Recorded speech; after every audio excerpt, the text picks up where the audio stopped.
Hi friends, வணக்கம். எப்படி இருக்கீங்க? Welcome to our channel Erode to Muscat. நாம் இன்றைக்கி என்ன செய்ய போகிறோன்னா, கொங்கு ஸ்பெஷல் அரிசியும் பருப்பு. இதுக்கு நாங்கள் 1 டம்ளர் ரைஸ் எடுத்திருக்கோம், 1/2 டம்ளர் பருப்பு எடுத்திருக்கோம். இது ஆக்சுவலாக ரைஸ் இந்த காம்பினேஷனில் ரைஸும் பருப்பு எடுத்தோம்னா தான் அந்த டேஸ்ட் நல்லாயிருக்கும். இதை ஒரு 3 டைம் வாஷ் பண்ணிவிட்டு ஒரு 1/2 hour to 40 minutes நல்லா ஊற வச்சுக்குங்க.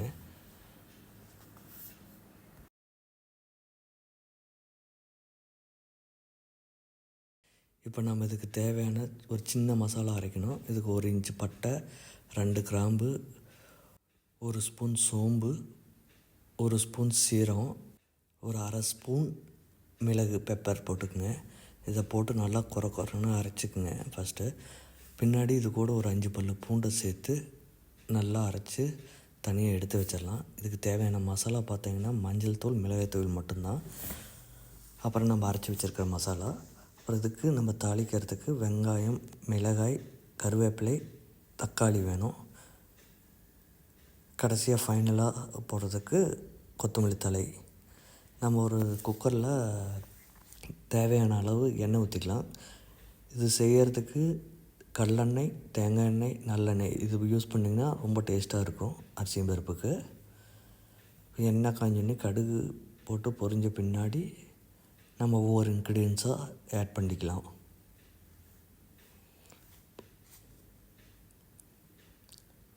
இப்போ பாருங்கள், கடுகு பொரிஞ்சிட்ருக்கு. இனி வெங்காயம், மிளகாய் எல்லாம் சேர்த்திக்கலாம் 1 by 1.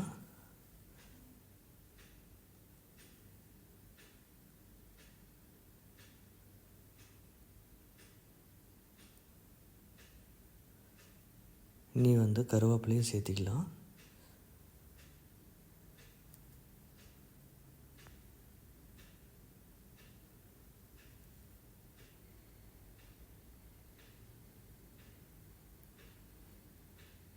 இப்போ தேவையான அளவு உப்பு சேர்த்திக்கலாம். இப்போ நம்ம வெங்காயம், மிளகாயெல்லாம் வெந்துருச்சு. நம்ம அரைச்சி வச்சுருக்கிற அந்த மசாலாவை போட்டு நல்லா மிக்ஸ் பண்ணிக்கலாம். ஒரு 2 minutes பச்சை வாசனை போக வரையும் இதை நல்லா மிக்ஸ் பண்ணணும்.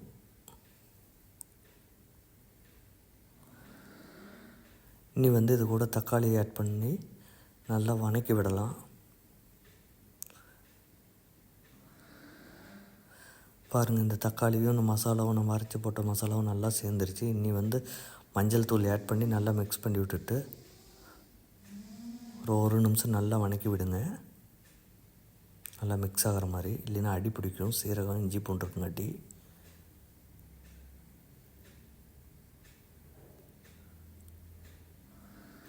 இனி நம்ம மிளகாய் தூளை சேர்த்திக்கலாம்.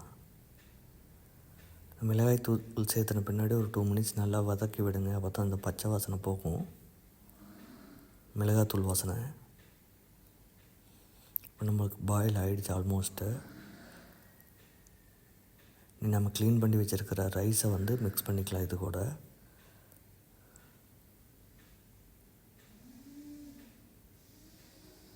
மிக்ஸ் பண்ணிவிட்டு நம்ம 1.5 டம்ளர் டோட்டலாக அரிசி 1 டம்ளரும் பருப்பு 1/2 டம்ளரும் போட்டிருக்கோம். அதனால் டபுளாக தண்ணி ஊற்றணும், 3 டம்ளர் ஊற்றணும். இப்போ நீங்கள் உப்பை டேஸ்ட் பண்ணி பார்த்துங்க. இதுக்கு ஒரு ஸ்பெஷல் ட்ரிக் இருக்குது. ஆக்சுவலாக அரிசியும் பருப்புக்கு சில டைம் உப்பு பத்தாது. அதனால் என்ன பண்ணுறீங்கன்னா, உப்பு கரிக்கிற அளவுக்கு இருக்கணும். நம்ம இந்த தண்ணியில் உப்பு கரிக்கிற அளவுக்கு இருந்தால் தான் சாப்பாட்டுக்கு கரெக்டாக இருக்கும். இப்போல்லாம் மிக்ஸ் பண்ணியாச்சு. இன்றைக்கி கொத்தமல்லி தழையை போட்டு குக்கர் மூடி போட்டு மூடி வச்சு ஒரு 3 விசில் விட்டால் போதும். லோ ஃப்ளேம்லேயே வைங்க, ஹை ஃப்ளேமில் வைக்க வேண்டாம். தண்ணி இதுக்கு மேலே அதிகமாகவும் ஊற்ற வேண்டாம், இல்லைன்னா தண்ணியாக இருக்கும் சாப்பாட்டில். பாருங்கள், நம்ம அரிசியும் பருப்பு ரெடி ஆகிடுச்சு. வாங்க சாப்பிட்டு போகலாம். இன்னும் நம்ம சேனலை சப்ஸ்கிரைப் பண்ணாதவே பண்ணிக்கங்க. தேங்க்யூ.